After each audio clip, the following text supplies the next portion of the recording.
Hello and welcome everyone, this is Neha Pawar. Start करने जा रहे हैं आज अपनी 102 बुक को, तो जिसका नाम है management of library and information centres या इंस्टीट्यूशंस।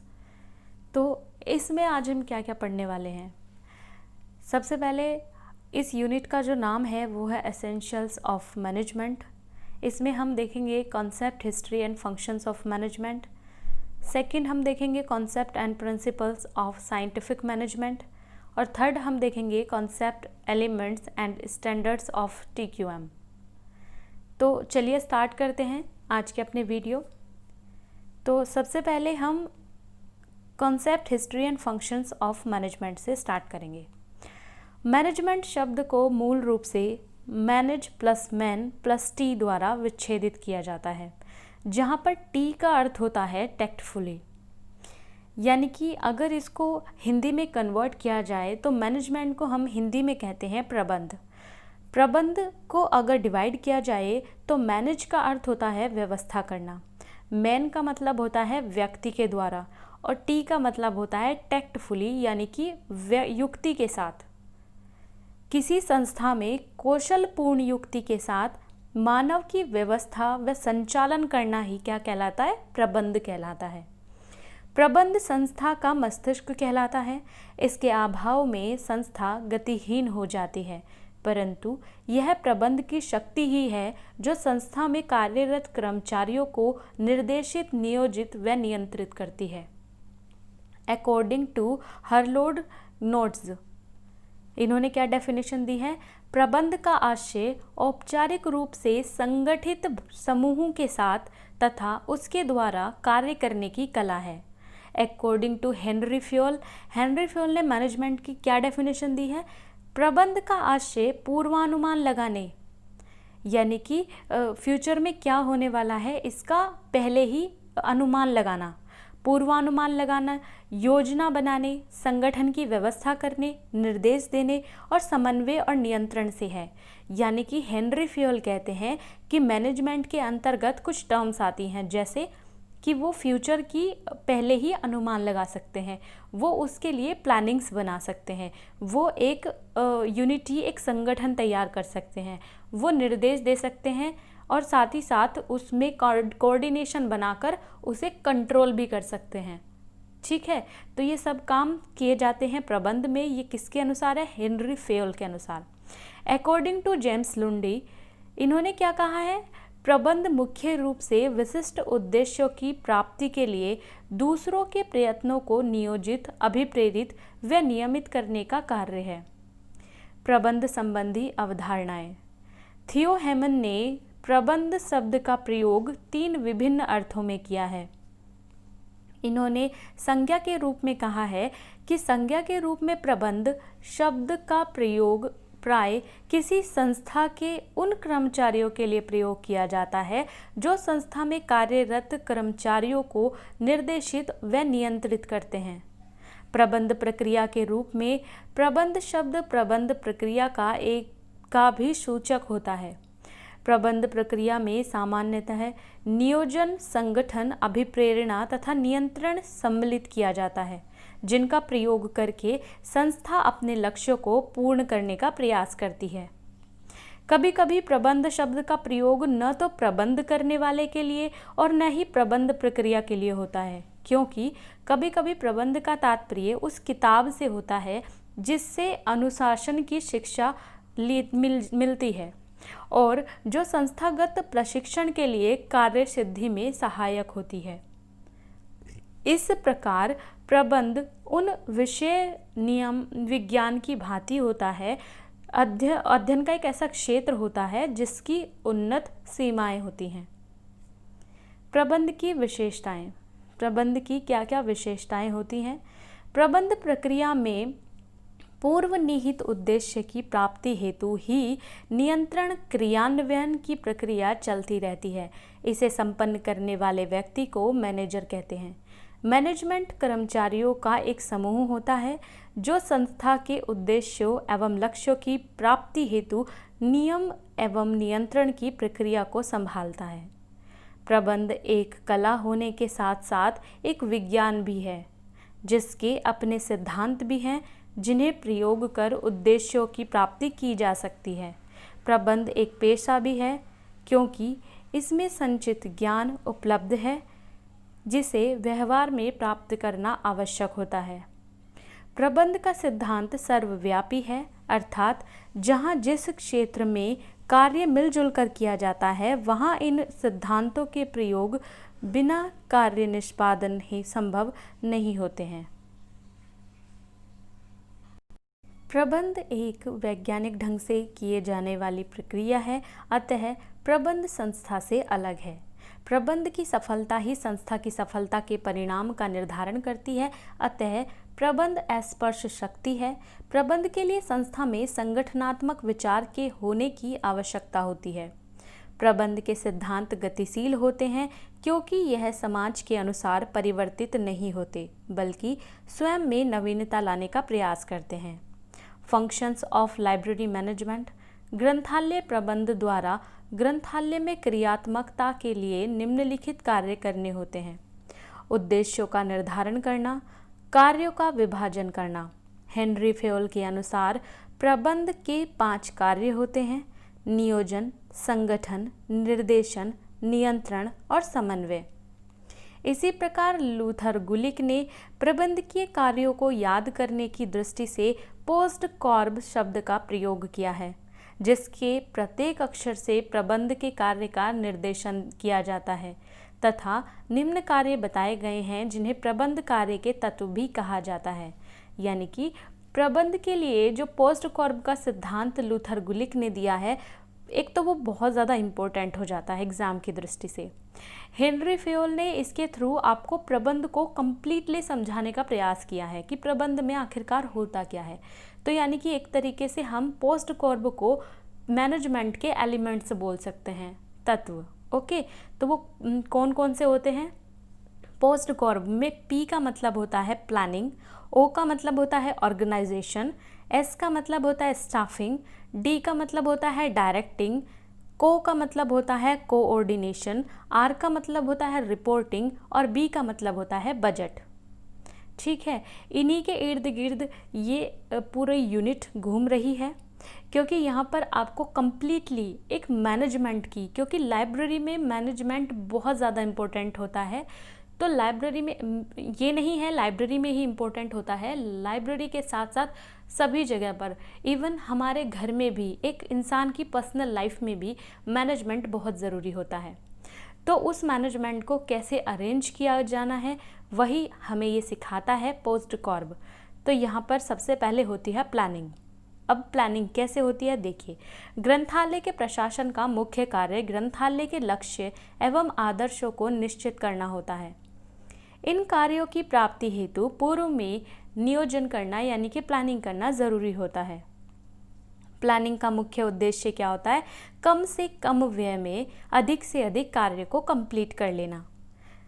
प्लानिंग करने में स्थानीय स्थिति, स्थान, भाषा, शिक्षा का स्तर, ग्रंथालय का आकार और मूल उद्देश्य आदि पर विचार करना आवश्यक होता है।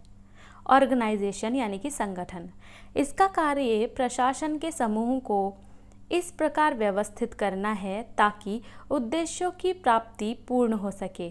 इसकी पद्धति ऐसी होनी चाहिए ताकि सभी कर्मचारियों वैज्ञानिक पद्धति द्वारा सूत्रबद्ध किए जा सके और कार्यों को कुशलतापूर्वक किया जा सके।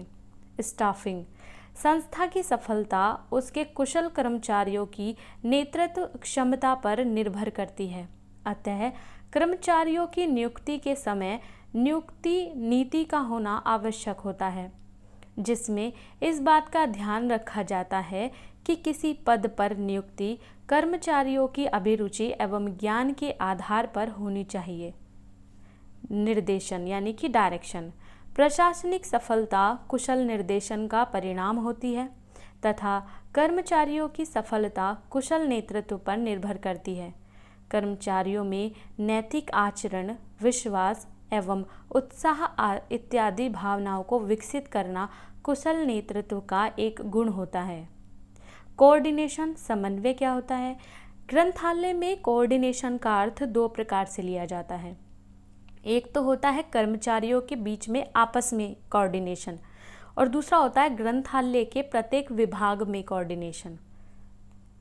ठीक है, ये दोनों कार्य तभी संभव होते हैं जब प्रशासनिक अधिकारियों को प्रत्येक कार्य एवं प्रक्रियाओं का पूर्व ज्ञान हो, ताकि किसी भी विभाग में अनावश्यक हस्तक्षेप की स्थिति से दूर रहा जा सके तथा प्राकृतिक रूप से कार्य सिद्धि को बल मिले।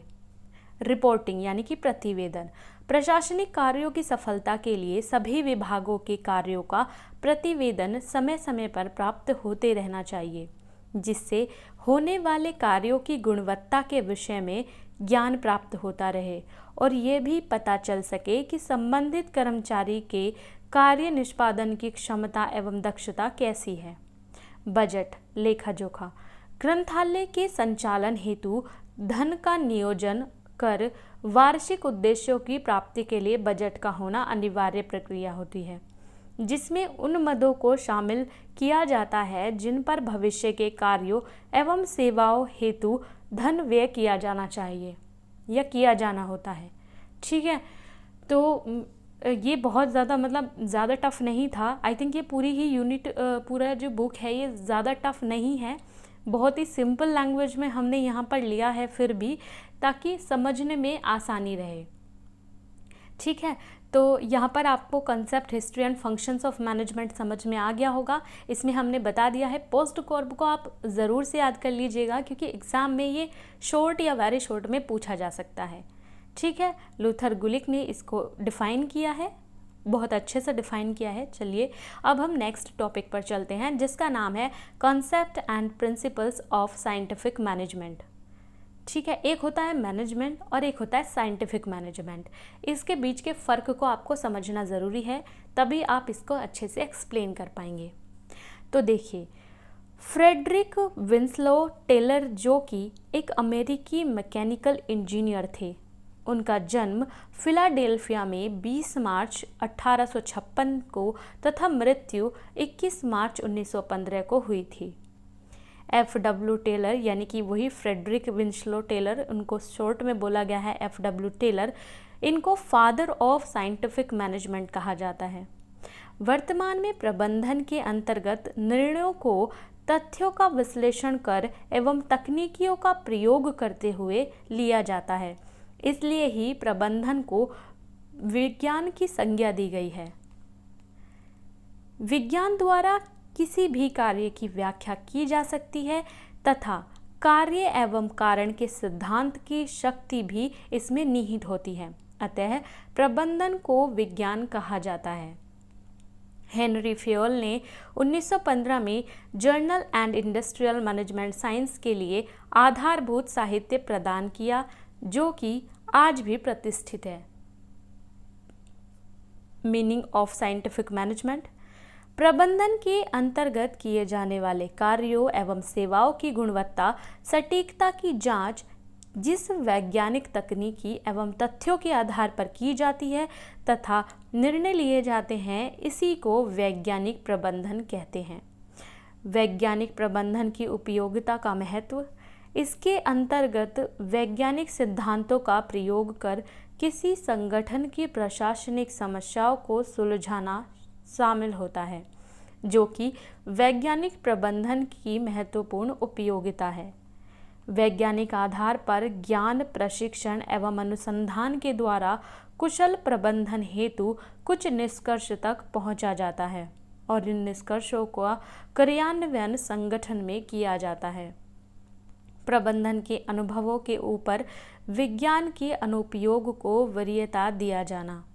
कार्य का एक दल के रूप में मिलकर किया जाना। प्रत्येक कर्मचारी के कार्य दक्षता का पूर्ण उपयोग करना। कर्मचारियों का विकास एवं उन्नति करना और साथ ही साथ सीमित लाभ एवं सेवा के स्थान पर अधिकतम लाभ और सेवा प्राप्त करना। वैज्ञानिक प्रबंधन का सिद्धांत, प्रिंसिपल्स ऑफ साइंटिफिक मैनेजमेंट। निम्नलिखित इस सिद्धांत हैं इसके: योजना का सिद्धांत, वैज्ञानिक चयन, कार्य संबंधी अनुमान, प्रयोग, प्रभावपूर्ण संगठन पद्धति और स्वच्छ वातावरण। ग्रंथालयों में वैज्ञानिक प्रबंधन के लाभ: पाठकों को उत्तम सेवा देना, विशेषज्ञता का लाभ, उचित मार्गदर्शन, लागत लेखा पर बल, प्रमाणीकरण का लाभ, कर्मचारियों को लाभ और शोध को प्रोत्साहन। देखिए, वैसे तो ये एज अ शॉर्ट क्वेश्चन है, लेकिन अगर ये लॉन्ग क्वेश्चन में आपसे पूछा जाता है तो आप जो इसके ये पॉइंट्स दिए गए हैं इनको एक्सप्लेन कर सकते हैं। ठीक है, तो योजना के सिद्धांत में क्या है? योजना के सिद्धांत में प्लानिंग्स की जाती है, योजना बनाई जाती है, और वो भी साइंटिफिक तरीके से, यानी कि हर एक वैज्ञानिक पद्धति को यूज़ करते हुए वैज्ञानिक चयन के थ्रू प्लानिंग की जाती है। कार्य संबंधी अनुमान, आगे जो कार्य करने हैं हमारे ऑर्गेनाइजेशन में वो कौन कौन से होने हैं उनकी प्लानिंग की जाती है, तो आप उसके अंदर लिख सकते हैं उसको एक्सप्लेन करके। ठीक है, अब चलते हैं हम नेक्स्ट टॉपिक पर, जो कि है हमारा concept, elements and standards of TQM। ये भी मोस्ट इम्पोर्टेंट है आपके लिए। TQM क्या है? जैसा कि आप जानते हैं कि TQM 3 टर्म से मिलकर बना है, T, Q और M। यहाँ पर T का मतलब होता है टोटल, Q का मतलब होता है क्वालिटी और M का मतलब होता है मैनेजमेंट। यहाँ पर इसका पूरा अर्थ होता है संपूर्ण गुणवत्ता प्रबंधन। ठीक है, देखिए, टोटल क्वालिटी मैनेजमेंट, क्योंकि आगे इसको बहुत इजी लैंग्वेज में एक्सप्लेन किया गया है, तो आई डोंट थिंक कि आपको ये समझाने की ज़रूरत पड़ेगी, आप बहुत इजीली इसको समझ पाएंगे। ओके, चलिए स्टार्ट करते हैं आगे। TQM की जो फुल फॉर्म है उसको आप माइंड में ज़रूर रखिएगा। T मतलब टोटल, Q मतलब क्वालिटी एंड M मतलब मैनेजमेंट। ठीक है, चलिए यहाँ पर T यानी कि टोटल, संपूर्ण, जितने भी कर्मचारी हैं संस्था में उच्च स्तर से लेकर निम्न स्तर तक के ग्राहकों की संतुष्टि के लिए कार्य करते हैं, मतलब सभी को शामिल करना पड़ता है। ठीक है, यानी कि हम जो कार्य कर रहे हैं अपनी लाइब्रेरी में या किसी प्रोडक्ट वाली कंपनी में, उसका मेन पर्पस क्या है? वो है हमारे जो उपभोक्ता हैं, जो ग्राहक हैं, उनको सेटिस्फाई करना। ठीक है, सेकंड है हमारा गुणवत्ता, ग्राहक की ज़रूरतों को पूरा करना, उनकी आवश्यकताओं को जानना और उस पर कार्य करना तथा ग्राहक को संतुष्ट करना, ये गुणवत्ता है। यानी कि कोई भी ग्राहक अगर हमारी दी जाने वाली फैसिलिटी से, हम जो उसको सर्विस प्रोवाइड कर रहे हैं उससे वो सेटिस्फाई है, इसका मतलब हम उसको एक अच्छी क्वालिटी की सर्विस प्रोवाइड कर रहे हैं। ठीक वैसे ही जब आप कोई प्रोडक्ट को यूज़ करना चाहते हैं और बार बार उसी प्रोडक्ट को परचेज़ करते हैं, यानी कि उस प्रोडक्ट में आपका विश्वास है। वो कैसे बनाया है? उस कंपनी के प्रोडक्ट में अच्छी क्वालिटी देकर। यानी कि एक कंपनी अपने प्रोडक्ट्स में को अच्छी क्वालिटी का इसलिए बनाती है ताकि वो ग्राहकों को सेटिस्फाई कर सके, ग्राहक उसका यूज़ करें और बार बार उसी प्रोडक्ट को लेना चाहें। ठीक है, तो इसको कहते हैं क्वालिटी यानी कि गुणवत्ता।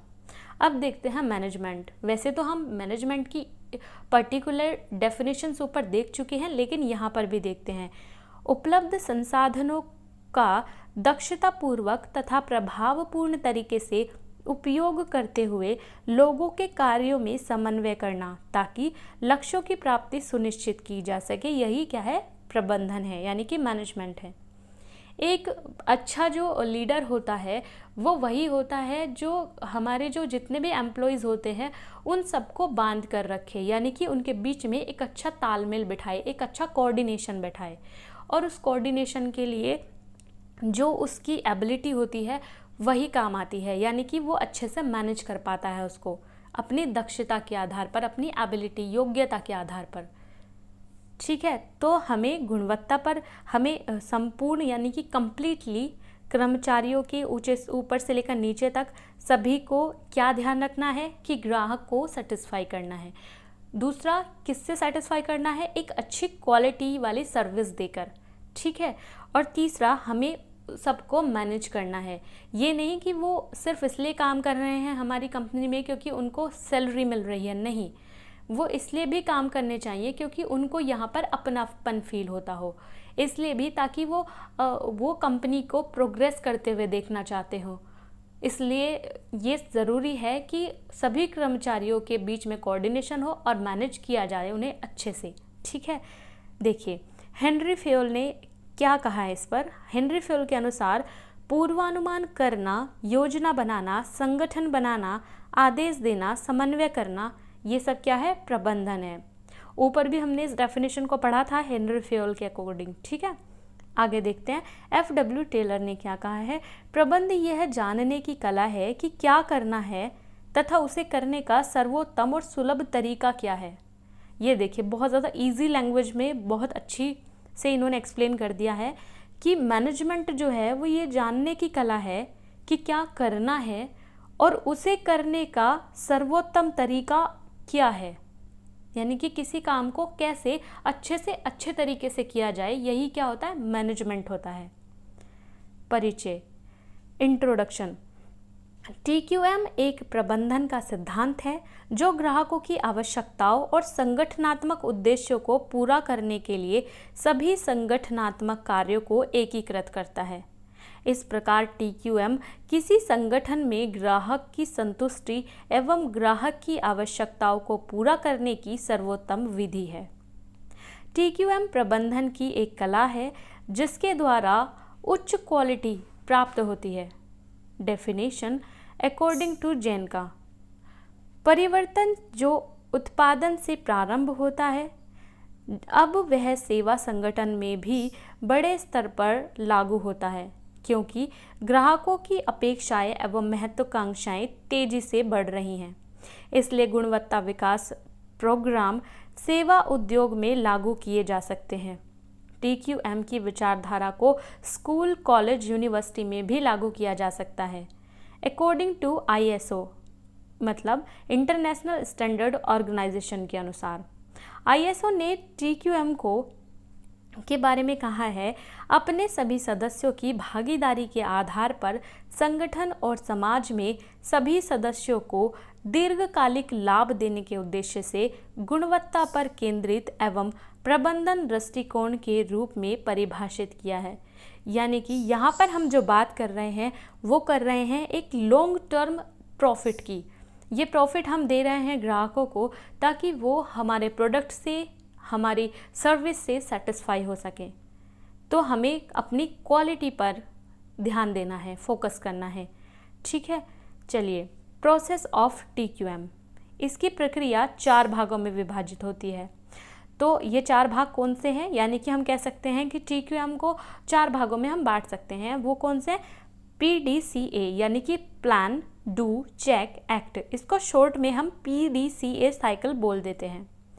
PDCA का मतलब क्या है? Plan, do, check and act. Okay, यहाँ पर प्लान का मतलब है यह PDCA चक्र का पहला स्टेप होता है। इसमें परेशानियों का आकलन किया जाता है। इन परेशानियों के आधार पर नए प्लान्स बनाए जाते हैं। यानी कि हम प्लान्स कब करते हैं? प्लान्स हमेशा फ्यूचर के लिए किए जाते हैं और फ्यूचर के लिए प्लानिंग करने से पहले हमें ज़रूरी है ये जानना कि आज की कंडीशन कैसी है, कोई प्रॉब्लम्स तो नहीं है जिनको इन फ्यूचर हमें ख़त्म करना है, तो इसलिए प्लानिंग्स होती है। उसके बाद आता है डू, यानी कि करना। क्या करना? इस स्टेप में जो हमने प्लानिंग की है, जो हमने प्लानिंग करके कुछ योजनाएं तैयार की हैं, उनको इम्प्लीमेंट करना, उनको लागू करना अपने बिजनेस में या अपने ग्रंथालय में। और जो भी बदलाव किए जाते हैं उनको मूल्यांकित करने के लिए डॉक्यूमेंटेड कर लिया जाता है। ठीक है, इसी के अकॉर्डिंग चेक, इस स्टेप में पिछले फेज से प्राप्त डेटा की जांच की जाती है। इसमें यह देखा जाता है कि प्लान किया है उसको अचीव कर लिया गया है या नहीं। यानी कि जब हम कोई कार्य प्लान करते हैं, उसको जब हम कर लेते हैं तो हम ये चेक कर लेते हैं कि क्या कुछ चीज़ छूट तो नहीं गई, जो हमने प्लानिंग की थी क्या उसके अकॉर्डिंग हम चले हैं, या फिर हमने उस प्लानिंग की हुई काम को करने में भी कोई गलतियां कर दी हैं, कुछ मिस्टेक्स कर दी हैं। ठीक है, उसको चेक करना। फिर एक्ट, यह PDCA का आखिरी स्टेप है और इस स्टेप में ऑर्गेनाइजेशन के अन्य कर्मचारियों के साथ कम्युनिकेट किया जाता है और उनसे डिस्कस करके नए प्रोसीजर को इम्प्लीमेंट किया जाता है तथा इस नए इम्प्लीमेंटेशन की जानकारी अन्य लोगों को दी जाती है।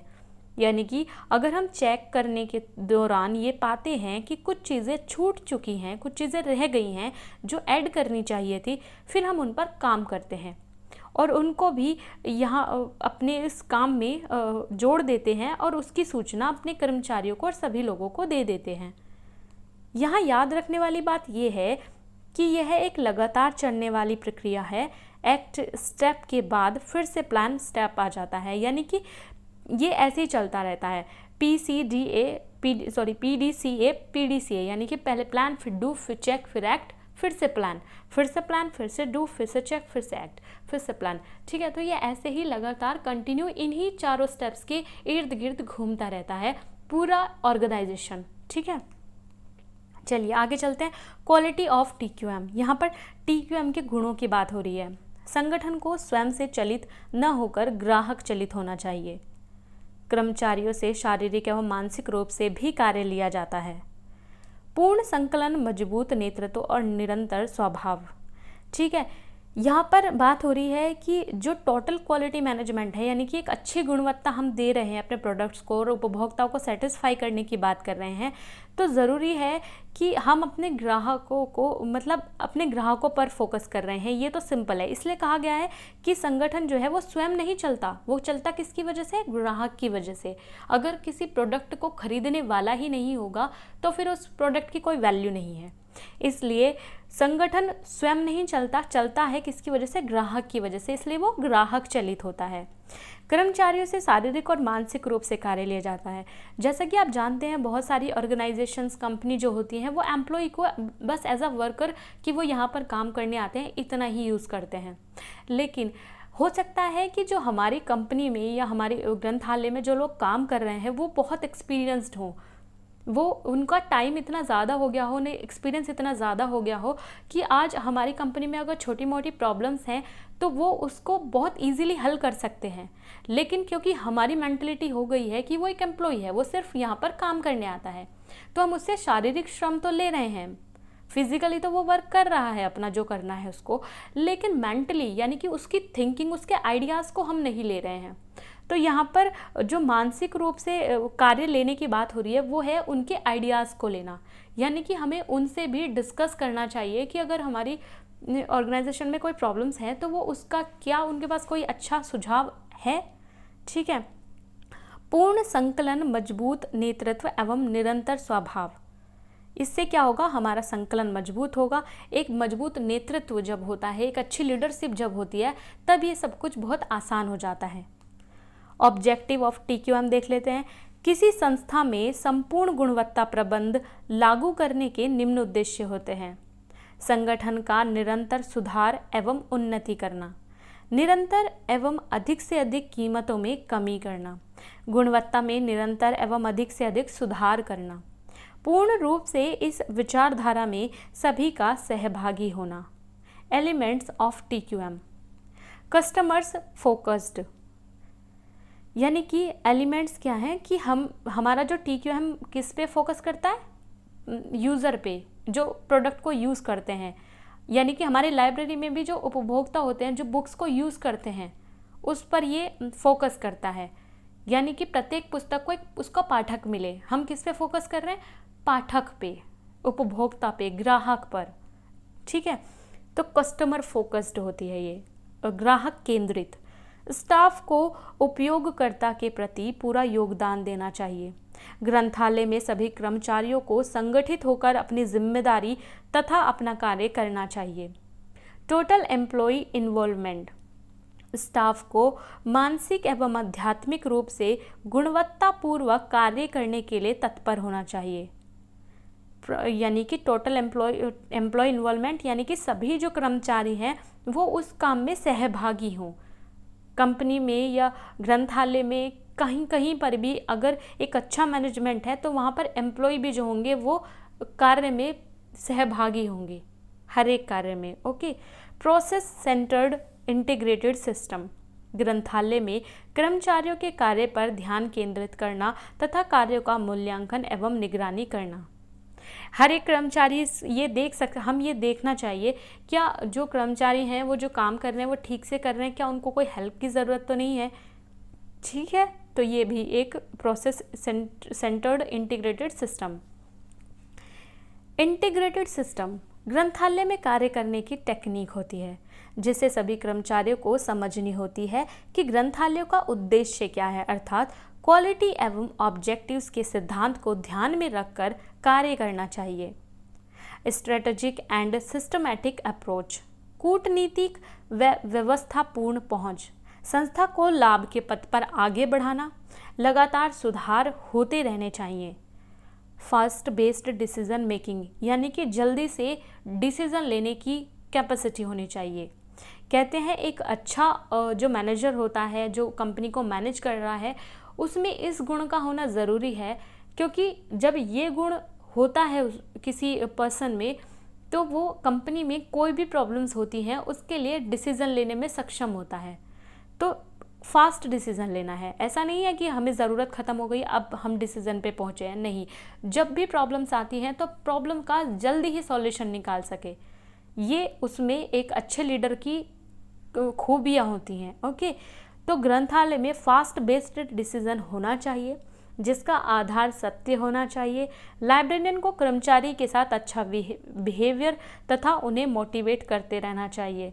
ठीक है, जो डिसीज़न हमने लिया है वो एक अच्छा डिसीज़न होना चाहिए और सत्य पर आधारित होना चाहिए, फैक्ट्स पर आधारित होना चाहिए। ठीक है, यूनिट 2 की अब हम बात करेंगे, लेकिन इस वीडियो में इतना ही हम फिनिश करते हैं। यूनिट 2 हम नेक्स्ट वीडियो में करेंगे ताकि वीडियो ज़्यादा लंबा ना हो जाए, क्योंकि ज़्यादा लंबा वीडियो पढ़ने में थोड़ा बोरिंग हो जाता है, आई फील, बट क्योंकि पढ़ना तो सब कुछ ही है एग्ज़ाम के लिए।